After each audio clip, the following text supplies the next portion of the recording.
If we were to put a fine point on what was said at the Republican National Convention this week, we might describe the attacks made against Senator Obama and the immoderate praise given to Governor Palin as the Associated Press did. They described those things as, quote, stretching the truth.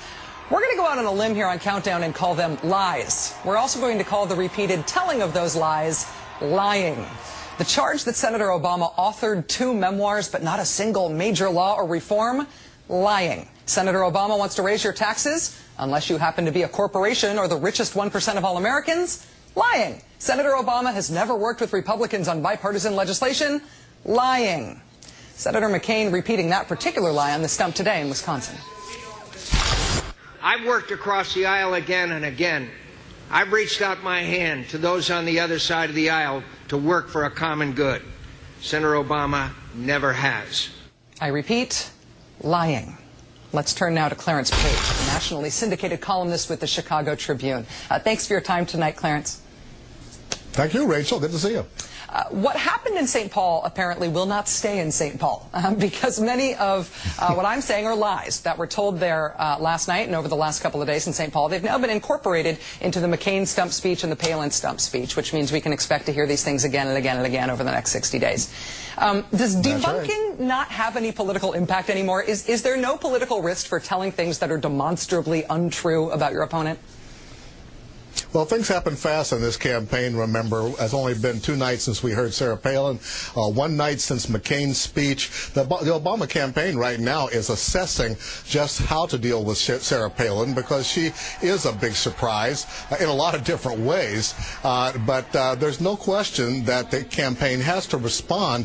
This reminds me a lot of the swift boating of John Kerry 4 years ago, where they just kept piling on and piling on with statements, many of them unsubstantiated, but the Kerry campaign was too slow in responding, and then it takes on the appearance and the feel of truth, even if it's false. The Obama campaign knows they've got responses for those charges, and I expect we're going to be hearing them in future days.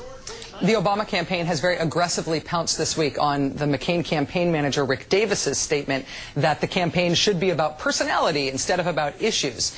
I think that they're pouncing on it because they see that declaration as a sort of facts don't matter, get out of jail free declaration. Do you think that's behind why the Obama campaign has been so aggressive on that? Yeah, because it's true the McCain campaign doesn't want to deal with issues. We did, as Howard just mentioned, the latest unemployment figures today are the highest in the past 5 years. If you want to run on the record of what Republicans have had for the last few years, what do you have to run on? President Bush's approval ratings are extremely low.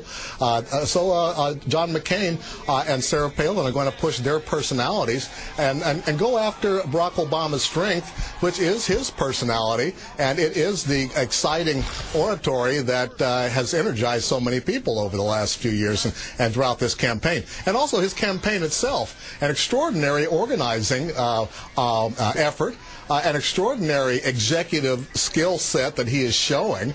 And so what's the McCain campaign doing? They're attacking Obama, saying he's not a leader, that he doesn't have executive skills, and they're calling him a celebrity, as if building celebrity in the political world came as in the same way it does to a rock star. He hasn't even sung a note that I know of.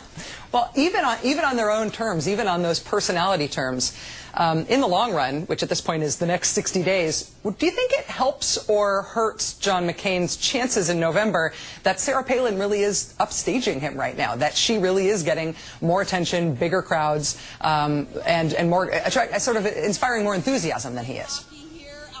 Well, McCain approached this like a jet fighter, you know. He took that high-risk chance by dropping the Palin bomb. And she has indeed changed the game right now. But at the same time, she's also made herself an issue. It's very risky for a presidential candidate to make his or someday her running mate an issue. George McGovern, of course, had to drop his running mate when his mental health care record became an issue. Sarah Palin has a lot of questionable controversies in her background that are starting to come out, but a lot of reporters have only now landed in Alaska to look into her background. McCain and his campaign may find themselves fending off a lot of embarrassing questions over the next couple of weeks. Well, over the next couple of weeks and over the next couple of months, that's the horizon that we've got here. Looking out from now till first week in November, this next 60 days, if you had to predict right now, who do you think is actually going to win this election in November? How do you think it's going to be won? Well, you want me to make it easy for you, huh, Rachel? To tell you right now. Bottom line it right here. We'll take the next couple months off. Rachel.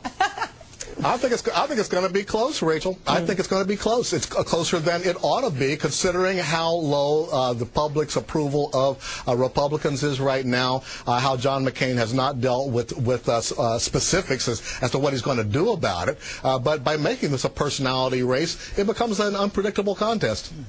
Clarence Page of the Chicago Tribune, thank you so much for joining us. Thank you, Rachel.